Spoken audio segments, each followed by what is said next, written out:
Hey there, Brandon here from ThirstSim.com, and today we're talking about an exercise called the Band Resisted Pogo Hops. For this exercise, what you're going to need are two bands and something you can strap them to. I'm going to use my deadlift pegs here on my deadlift platform.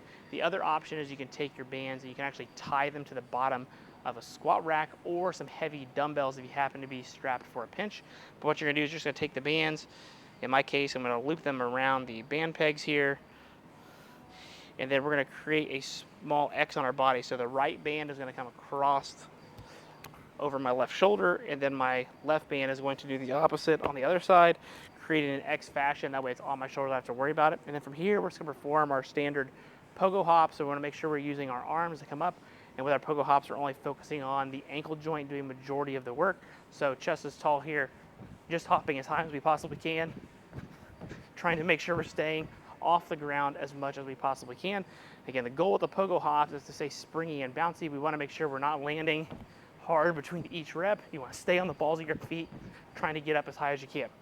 Now, the bands are beneficial in the fact that, one, it's resisted, so it's going to make it a little harder than a regular pogo hop, but we're going to store that kinetic energy because of the bands. We have those overspeed eccentrics. That's going to give you more of that tendinous adaptation, letting you get more springy from the Achilles aspect and prepare those tissues for things you might be doing. So this is very popular for me with different athletes that require a lot of running, or if they happen to have a lot of ankle or shin splint issues.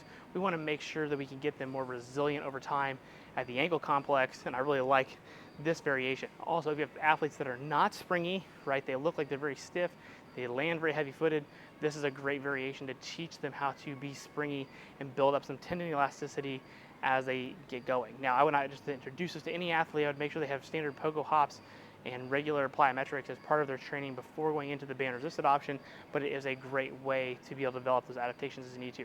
I really like this running from 3 to 5 sets of 10 to 30 seconds, really depending upon the athlete that you're working with.